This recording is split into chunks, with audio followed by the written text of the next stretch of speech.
Podme, podcast recharge and relax. Halo Podme Friends, ketemu lagi dengan saya Zata Ligo di Momakes, obrolan ibu-ibu yang nyeleneh tapi selalu edukatif dan fun dong. Nah, kali ini pas banget nih, udah mau 2023, kita mau ngobrolin soal keuangan. Ini kayaknya topik yang seksi banget buat kita para emak-emak ya, moms. Saya kedatangan tamu yang sangat spesial, sahabat saya. Oke, siapakah dia? Udah langsung ketebak sih kayaknya. Mbak Rista, apa kabar? Alhamdulillah baik Mbak Zata, dan semoga teman-teman Podme Friends juga pada sehat-sehat. Bukan hanya sehat ini ya badannya aja gitu ya, tapi sehat juga keuangannya, duitnya.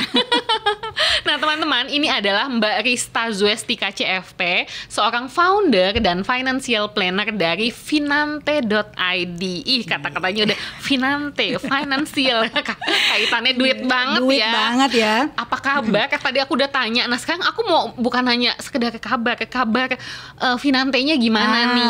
Kan kayaknya masih sedang berkembang pesat tuh. Iya. Finante tuh apa sih? Oke, Podme Friends gitu ya. Aku mau jelasin dulu Finante itu apa, kemudian Rista ini siapa. Yes. Tadi udah dijelasin juga sama Mbak Zata. Aku adalah seorang perencana keuangan yang tugasnya adalah membantu masyarakat Indonesia untuk melek secara keuangan. Melek sih udah, tapi aplikasi di lapangannya belum tentu melek. Betul nggak sih? Bener banget. Nah, kemudian Finante.id adalah sebuah platform perencana keuangan gitu yang aku build, aku bangun bareng teman-teman. Kita ada 13 perencana keuangan, Mbak Zata. Mau ngomongin pajak ada. Oke, mau ngomongin asuransi ada gitu ya. Tapi jangan tanya jodoh, nggak ada di sini.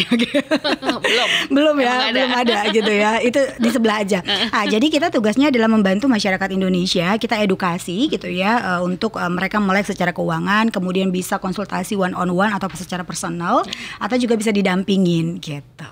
Kan katanya gini, kalau kita ngomong keuangan dengan pasangan nih, para moms gitu ya, suka aduh ribut deh gitu. Oke, jadi butuh teman, langsung aja ke Finante. Oh enggak ya.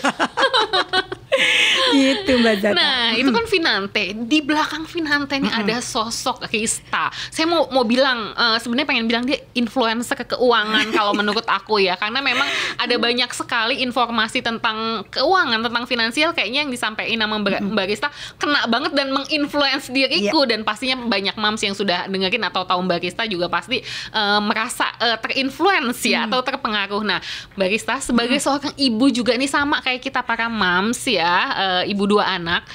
Ceritain dong kegiatannya akhir-akhir ini apa? Kegiatan akhir-akhir ini menghitung, mengreview apa uang yang udah aku keluarkan selama 2020. Enggak, jadi kalau ditanya gitu ya, Riz kegiatannya apa sih? Tetap harus ngembangin juga Finante.id karena kan di sana ada tim juga yang harus kita kembangin. Kemudian kita bikin planning nih gitu. Jadi bukan hanya duit pribadi aja yang di planning gitu ya, tapi gimana sih kerjaan-kerjaan di 2023, apalagi nih yang mau kita edukasi, kemana lagi nih gitu ya. Kemudian masyarakat mana lagi yang masih belum teredukasi dengan keuangan. Betul. Itu tuh lagi banget kita godok nih sama teman-teman di Finante.id gitu sih Mbak Zata. Jadi sehari-harinya pasti nanganin klien gitu ya, karena klien tuh lagi pada nge-review, refleksi gitu ya. Riz, uangnya nanti 2023 mau ngapain aja? Kasih aku aja. Oh enggak. Nah gitu. Ngomongin soal edukasi, pas banget nih kan udah mau 2023 gitu. Pertanyaannya adalah sebenarnya aku pribadi juga yang pengen nanya, curhat nih langsung. Gimana nih biar 2023 nih kita bisa mengelola keuangan kita, terutama para moms ya, secara menyenangkan, secara fun. Karena mungkin kalau pengalaman pribadi dulu gue sempat mikir kayak gini loh Mbak Rista. Ya elah uangnya cuma segitu, ngapain juga diatur-atur gitu. Ya ampun. Kemudian nanti jadi pelit lama diri sendiri. Gitu. Nah gimana nih tipsnya? Oke, jadi Rista mau jelasin dulu nih para moms gitu ya, sama Podme Friends juga, bahwa merencanakan keuangan itu selalu bilang sebuah seni yang memberikan kebebasan kepada kita buat ngatur uang, bukan kita yang diatur oleh uang. Jadi kalau misalnya saat ini kita udah merencanakan keuangan tapi masih pelit sama diri sendiri, nggak bisa beli ini itu gitu ya, nggak bisa jalan-jalan, berarti Anda diatur oleh uang. Gitu. Yuk 2022 di bulan Desember ini kita harus refleksi lagi gitu ya. Gimana sih cara ngatur keuangan dengan senang, happy? Karena walaupun banyak uang tapi kalau nggak senang juga kan percuma ya Mbak Zata ya.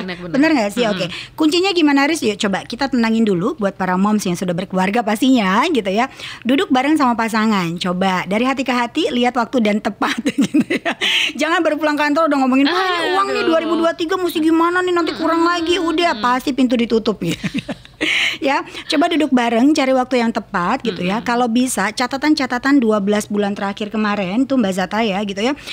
Coba dikulik lagi gitu ya. Nah, dari situ kelihatan mana sih sebenarnya pengeluaran-pengeluaran selama 12 bulan ke belakang yang udah kita lakukan yang sebenarnya itu hanya keinginan semata. Gitu ya. Kemudian mana sih tujuan-tujuan keuangan yang kayaknya belum clear nih gitu ya. Sehingga kayaknya di tahun 2022 ini tuh banyak banget yang tujuan keuangan kita nggak tercapai. Oke. Dari situ setelah di list, yuk kita bikin budgeting baru. Dan gak perlu ada penyesalan gitu ya. Karena biasanya nih, aduh kenapa sih tahun kemarin tuh gak ngikutin Mbak Zata aja. Aduh kenapa sih kemarin gak kayak gini. Wah itu jangan. Kenapa? Karena ketika kita menyalahkan diri kita sendiri, itu jatuhnya nanti males merencanakan keuangannya. Iya bener banget sih. Iya kan? Bener. Udah anggap aja 2022 ini adalah sebuah proses perjalanan yang tangguh gitu, yang harus kita lalui terutama dengan keuangan. Yuk duduk bareng dengan pasangan. Kemudian kita bikin budgeting baru. Kita mesti tahu dulu sumber pendapatannya dari mana. Oke, apakah kita juga bekerja sebagai istri? Apakah hanya suami aja atau dua-duanya bekerja? Terus kemudian pendapatannya rutin atau tidak? Nah itu dulu. Kenapa? Karena merencanakan keuangan harus ada apanya Mbak Zata? Harus ada apanya? Langsung gak bisa mikir ditanya. Harus ada uang? Harus ada uangnya gitu ya. Makanya mesti tahu dulu ya sumber pendapatannya dari mana. Kemudian baru kita lihat nih pengeluarannya kemana aja berdasarkan skala prioritas. Kalau Rista tuh ngomongnya gini, WBI wajib, butuh dan ingin. Ya dibaginya WBI wajib, butuh dan ingin. Jadi kewajiban dulu yang kita utamakan, baru kebutuhan, baru keinginan gitu ya. Jangan sampai terbalik loh gitu. Nah, setelah udah dibudgeting, kita buat nih tujuan keuangannya. 2023 goals apa yang akan kita penuhin gitu ya. Jangka pendek, menengah dan jangka panjang. Contoh dalam jangka pendeknya misalnya mau nyiapin uang kurban gitu. Atau misalnya pengen jalan-jalan nyiapin untuk liburan anak sekolah di Juni misalnya. Atau misalnya untuk uang kuliah bisa. Buat uang kuliah, dana pendidikan anak, atau mau yang pensiun gitu. Nah, itu siapin aja. Nah, dari situ nanti kita kelihatan gitu ya, apakah memang pendapatan kita ini cukup untuk memenuhi semua tadi. Kan kalau misalnya manusia itu alirannya Doraemon. Mau ini, mau itu banyak sekali. Tapi uangnya terbatas ya kan. Jadi happy aja bareng sama pasangan. Kalau memang ternyata sudah di-budgeting, sudah dianggarin buat tujuan keuangan, ternyata kayaknya nggak mungkin deh tujuan kita terwujud karena memang kita ada keterbatasan keuangan. Nah, inilah gunanya bersama pasangan, duduk bareng, bikin strategi bareng-bareng, coba lihat peluang gitu. Contoh setelah dikalkulasi ternyata kurangnya misalnya 5 juta tiap bulan gitu ya. Ya udah, suami nanggung 2,5, istri nanggung 2,5 gitu ya. Coba kita tanya value apa yang kita punya gitu ya. Makanya banyak-banyakin ikut komunitas salah satunya gitu. Mom Academy. Di situ peluangnya banyak banget untuk kita lihat peluang nambah pendapatan gitu ya. Nah, dari situ kelihatan nih kerjasamanya. Karena mengatur keuangan rumah tangga itu adalah sebuah seni gitu ya. Seni antara bagaimana kita dengan pasangan saling support. Gitu. Jadi uang itu bukan hanya tanggung jawab suami aja atau tanggung jawab istri aja, tapi tanggung jawab kita berdua. Kan rumah tangganya bareng-bareng. Gitu. Ya jadi kalau aku sendiri gitu ya happy aja. Kenapa? Karena sebenarnya permasalahan rumah tangga itu bukan hanya karena jumlah uangnya, tapi jangan-jangan karena kita tidak bisa mengkomunikasikannya dengan pasangan. Betul nggak sih? Bener banget. Gitu ya. Uangnya sih sebenarnya baik-baik aja, orang uang nggak pernah salah gitu kan ya. Gitu. Yang salah kita. Kenapa? Karena kita tadi nggak punya tujuan, nggak bisa mengkomunikasikan dengan pasangan gitu. Akhirnya ya tadi deh 2023 jangan-jangan gagal lagi. Enggak kan? Jangan sampai. Gitu sih Mbak, dari tips aku gitu ya. Coba di review aja lagi, bareng ngomong sama pasangan baik-baik, kemudian lihat peluang-peluang gitu ya. Tapi harus disiplin juga, karena kuncinya semuanya itu disiplin. Bukan sebanyak-banyaknya uang, karena sebanyak-banyaknya uang kita nggak disiplin juga repot. Gitu. Jadi pasti harus sama pasangan ya. Harus sama pasangan. Ya. Pasangannya pasangan sendiri, jangan pasangan orang lain, repot. Iya bener, nambah masalah nanti.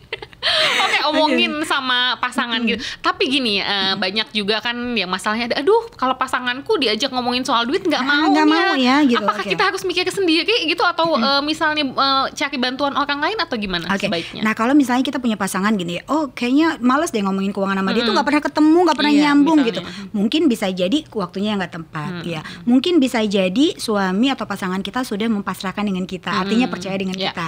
Nah artinya yuk kitanya nih yang ilmunya harus di-upgrade. Bagaimana cara mengatur keuangannya gitu. Terus kalau misalnya kita butuh teman, ya itu tadi lah, cari perencana keuangan yang benar-benar tersertifikasi yang bisa bantu kamu. Benar-benar gitu. Sudah terbukti cari ya. Ahlinya. Contoh kayak teman-teman butuh personal branding, cari ini dong. Pasti enggak kan gitu. Jadi jangan curhat keuangan, suami aku tuh ya begini, istri aku tuh ya begini. Jangan curhat-curhat sama tetangga, repot nanti. Bener ya, curhat sama perencana keuangan aja ya, curhat sama karena ahli. Curhatnya nanti bermanfaat, ada solusi ya. Betul. Kalau sama tetangga malah jadi diomongin. Kemarin aja enggak ya. Oke, nah balik lagi nih soal merencanakan keuangan di 2023. Nanti kalau udah duduk bareng, misalnya memang secara hitung-hitungan kurang cukup gitu loh. Terus udah gitu gimana nih cara nambahnya gitu, sementara misalnya mau mengurangi pengeluaran misalnya emang udah ketat banget ikat pinggangnya gitu Kak. Apa nih yang harus dilakukan oleh kita para moms? Oke, kan tadi Risa udah bilang di awal juga, kalau misalnya tadi udah dikalkulasiin ternyata masih kurang nih buat menuhin tujuan jangka pendek, menengah dan jangka panjang. Dunia kan belum berakhir ya kan gitu. Ada pintu satu tertutup, masih ada 99 pintu terbuka gitu ya. Ketok semua pintu ya. Oke, cooling down. Yang penting kita udah tahu target kekurangan kita udah di angka berapa gitu ya. Karena mengatur keuangan tuh kuncinya 2 kok ya. Kurangin pengeluaran tambah pendapatan. Kalau kurangi pengeluaran udah segitu-segitu aja pengeluarannya, maka tambah pendapatannya. Permasalahannya adalah nambahnya dari mana, Riz? Aku tuh bisanya apa, Riz? Makanya tadi aku bilang gabung ke komunitas-komunitas yang memberikan kita aura positif. Bisa jadi dari sana itu kita ada peluang misalnya jadi reseller kah, atau misalnya ternyata kita punya value nge-MC, ternyata ada peluang nge-MC nih gitu ya. Atau misalnya kita itu hobinya masak sebenarnya gitu ya. Ternyata dengan gabung komunitas jadi terbangkitkan lah gitu ya si value-value dalam diri, sehingga ini ternyata bisa loh untuk nambah pendapatan gitu ya. Nah, jadi biasanya ketika kita terbentur dengan dananya gitu ya, orang tuh selalu ngeblok dirinya. Aduh, aku ngapain ya? Aduh, bisa apa ya? Aduh, kemana nih? Aku nanti kalau jualan nggak laku gimana? Aduh, kalau mau bisnis kan modalnya besar gitu. Jadi udah terlalu di alam bawah sadarnya tuh dia penuh dengan pikiran-pikiran negatif. Nah, limiting belief ya kan tuh. Kalau udah kayak gini tuh agak sedikit repot. Makanya tadi 5 juta ya, oke, kita pasti bisa. Gitu ya. Betul, karena ketika sudah diafirmasi bisa, dan itu tuh semesta selalu mendukung Mbak Zata. Jadi kita happy banget bahwa kayaknya aku bisa bahasa Inggris deh. Anak zaman sekarang kan harus bisa bahasa Inggris gitu ya. Buka les deh. Gitu. Cara yang paling mudah untuk melihat peluang adalah coba cek sama diri kita sendiri, kita tuh punya value-nya apa. Nah, kemudian kita cari lingkungan-lingkungan atau link-link yang bisa mengasah lagi si value dalam diri kita. Gitu. Karena kan kalau mau bisnis modalnya dari mana? Uang lagi terbatas.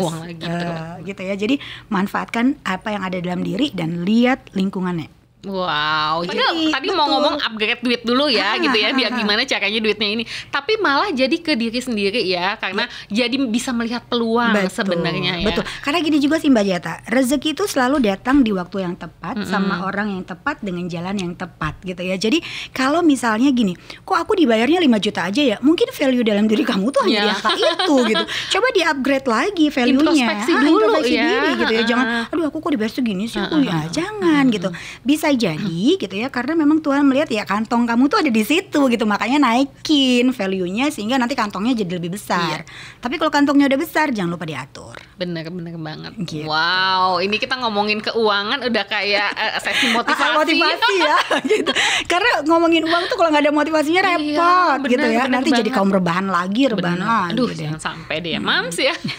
Nah, terus buat selama setahun ini nih, biar bisa istiqomah gitu, kayak gini misalnya di awal, ini pengalaman pribadi, udah ngerencanain sama suami, udah sampai kita staycation gitu ya, berdua khusus ngomongin itu kan, pokoknya udah seneng aja, udah bisa nih, kita bisa. Sebulan kemudian 1 bulan kemudian lupa sama tujuan. Udah lupa gitu. Gimana caranya biar kita bisa istiqomah sepanjang tahun untuk mewujudkan dan melakukan perencanaan keuangan itu? Oke, Mbak, ini ada permasalahan yang dulu saya juga lakukan gitu ya. Karena sebelum jadi seorang perencana keuangan kan kita mesti jatuh dulu gitu kan ya, baru kita bisa sadar gitu. Nah, jadi jangan sampai kita jatuh berkali-kali terus nggak sadar-sadar gitu. Oke, Riz, gimana caranya bikin disiplin? Saya selalu bilangnya begini. 1, uang itu kita dapetin pada saat kita sehat. Betul ya? Oke, dan kita bekerja dalam keadaan sehat juga gitu. Jadi bayangkan kalau kitanya tidak sehat, kitanya tidak bekerja, maka kita nggak bisa punya uang tersebut. Makanya harus punya namanya financial belief dulu nih gitu ya. Belief, kita punya dulu bahwa uang itu nggak bisa datang dengan cuma-cuma gitu ya. Harus ada pengorbanan gitu ya. Nah, jadi pastikan bahwa itulah yang menjadi alarm. Ini based on pengalaman pribadi saya gitu ya.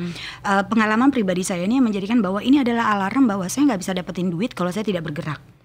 gitu. Jadi karena waktu saya juga terbatas di dunia gitu kan ya, nggak selamanya lo kita hidup, nggak selamanya kita sehat, betul nggak sih? Nggak selamanya kita punya pekerjaan gitu.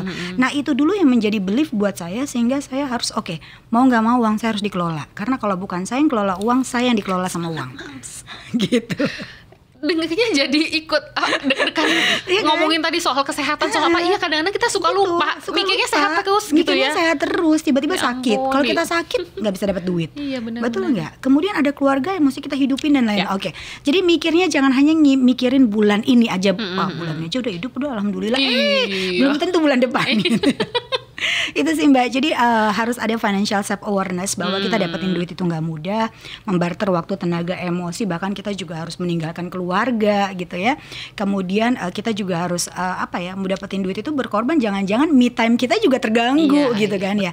Nah jadi karena mendapatkan uang itu nggak mudah gitu ya, jadi yuklah diatur duitnya. Itu aja udah cukup kok jadi alarm buat kita. Itu jadi motivasi untuk tetap menjalankan rencana itu sepanjang tahun. Ya. Oke, sekarang pertanyaannya adalah kalau gagal atau ternyata ada rencana yang keluar jalur, tiba-tiba ada apa yang memang sebelumnya belum direncanakan gitu. Nah itu gimana nih kita menghandle-nya? Ya nggak apa-apa gitu ya. Artinya begini loh. Juga gak hidup ya kan? Namanya gini, yang direncanakan aja masih bisa berpotensi gagal, apalagi yang nggak direncanain. Anda merencanakan kegagalan kalau nggak direncanain gitu ya. Oke. Nah tapi paling tidak ketika kita sudah merencanakan keuangan, tapi ternyata ada satu poin di tengah jalan, kemarin tuh nggak sempet dianggarin loh Riz. Kayaknya mesti pakai dana ini. Nggak apa-apa, paling tidak kita nggak mulainya lagi dari nol Mbak Zata gitu ya. Betul, dan kita nggak perlu kerepotan dengan cari utang sana, utang sini, betul nggak sih gitu. Kita nggak ngerepotin orang lain. Tinggal kita up lagi gimana caranya kalau ada dana yang sudah terpakai, ini kita cari lagi strateginya untuk kita tutupin lagi gitu. Jadi kita nggak terlalu goyang banget nih gitu. Contoh kasus deh, 2020 nggak ada yang tahu kalau ada COVID-19, betul nggak sih? Benar. Ya kan? Yang direncanain bisa gagal nggak? Gagal gitu, ya kan? Di mana pengeluaran untuk biaya kesehatan itu semakin tinggi. Mungkin pada saat kita 2020 sebelum ada COVID, kita nggak pernah menganggarkan untuk kesehatan, betul nggak? Gitu ya. Jadi merencanakan keuangan ini adalah tadi yang saya bilang sebuah seni untuk dia mengantisipasi dari semua kejadian yang unpredictable. Iya, benar. Gitu. Setuju banget. Ya, karena nggak semua kejadian itu bisa kita kendalikan dengan uang loh. Betul gak sih? Benar. Ngeri nih lah ngomongin duit. Mulai diem nih gue. Mulai gak ketawa-tawa gitu. Iya itu sih pokoknya kalau misalnya ada tujuan-tujuan yang memang belum tercapai, gak masalah gitu ya. Masih ada tahun berikutnya. Atau misalnya udah direncanain tapi kok belum nyampe ya Riz, tapi paling enggak kalau misalnya gak nyampe, kamu nambahnya juga gak terlalu jauh gitu. Tetap harus bersyukur sih sebenarnya Mbak Zata. Bener banget. Dan aku suka banget dengan kata-katanya Mbak Rizka dengan menyebut ini adalah seni gitu. Iya karena kan? Saat kalau ini dianggap beban, aduh susah banget gitu, kan? Gitu ya. Udah dapetinnya susah gitu ya, ngabisinnya mudah gitu banget. Gitu ya. Jadi ini sebuah seni. Hidup itu selalu begitu. Hidup itu akan ada naik turun. Jadi ya udah jalanin aja gitu aja, tinggal tetap harus semangat, lihat peluang gitu. Karena kalau bukan kita yang mengusahakan dan mencari, jangan berharap orang lain akan membantu Anda ya. Kata-kata motivasi yang harus digarisbawahi ya. Semuanya kontrolnya ada di diri kontrolnya kita ada ya. di kita. Mau pendapatan nambah, pendapatan berkurang, ini cukup apa enggak, kontrolnya di kita, bukan di orang lain ya. Bukan di orang lain. Di uangnya. Bukan di uangnya. Kontrolnya ada di kita. Kan? Makanya gini nih, banyak orang yang memperlakukan uang itu nggak tepat, akhirnya uang itu yang memperlakukan si manusia jadi nggak tepat. Contoh, kalau kita ngambur-ngamburin duit gitu ya, tiba-tiba pada saat kita butuh, kita susah payah mencari si uang itu, betul nggak sih? Iya, orang udah gila. Gitu. Baiklah, ya ampun, ini ngobrolin uang kayaknya nggak habis-habis ya. Kayaknya kita harus set sesi lagi setelah ini ya. Sesi lagi ya. Iya, sambungannya ya, part 2-nya ya, part 2, 3, 4 dan seterusnya. Ngomongin keuangan sebelum menikah, banyak banget. Aduh, ya ampun, ini baru cuman buat 2023, buat para moms. Belum lagi buat para moms yang mau punya bisnis, yang punya anak sekian aduh, banyak banget itu ya kan. Kayaknya harus banyak berikutnya ya, kita harus ketemuan lagi ya, harus bikin podcast lagi. Nah, Pod Me Friends, ini menarik banget obrolan kita, tapi waktunya terbatas. Mudah-mudahan nanti kita bisa sambung lagi. Mbak Rista, kasih tips terakhir nih untuk menyemangati para moms menghadapi 2023, mengatur keuangan yang sebenarnya berapapun ya uangnya gitu, gimana cara mengaturnya, pokoknya tips dan motivasi nih dari Mbak Rista. Oke, baik, buat para moms semua yang dengerin aku sama Mbak Zata hari ini, yuk atur keuangannya sebelum uang yang mengatur kita gitu ya. Kemudian berapapun itu nominalnya, yang pertama kali adalah, kan aku suka tanya gitu ya, kalau misalnya kita punya uang, apalagi yang pertama kali dilakukan bayar utang gitu ya. Oh, nyiapin ini itu, bersyukur dulu ya ya para moms gitu ya. Bersyukur dulu hari ini kita masih bisa bernafas, hari ini kita masih punya pendapatan, berapapun itu nilainya tetap harus dilakukan perencanaan. Karena tadi permasalahan keuangan itu bukan uangnya yang perlu ada, tapi kitanya gitu ya. Tapi kitanya yang mengatur. Betul kata Mbak Zata tadi, self controlnya itu ada di kita. Jadi walaupun sebanyak apapun keuangan kita, kalau nggak dikontrol ya agak sedikit repot ya. Jadi ingetin lagi, mengatur keuangan itu dibuat happy karena mendapatkannya juga udah susah gitu ya. Jangan terbebanin dengan uang dan uang, karena rezeki orang itu sudah ditakar sama Tuhan masing-masing pastinya. Wow, luar biasa hari ini ya motivasinya. Nah, Mbak Rista, kalau ada moms yang masih ingin tanya-tanya, penasaran sama Mbak Rista sama Finante, boleh dong sebutin akun sosial medianya. Oke, boleh banget buat para moms yang mau curhat keuangan gitu ya, boleh di finante.id atau di @zuestikarista gitu. Zuestika Rista, agak susah ya pakai Z dan W ya. Iya, pakai Z dan W, itu nggak tahu bapak gue susah banget nyari namanya. Oke, baik. Terima kasih banyak Mbak Rista. Sehat-sehat selalu dan mudah-mudahan kita semua dilindungi karena 2023 udah deket ya. Jadi semangat untuk mengatur keuangannya di 2023 buat para moms dan kita semua. Sampai ketemu di podcast selanjutnya. Bye. Bye.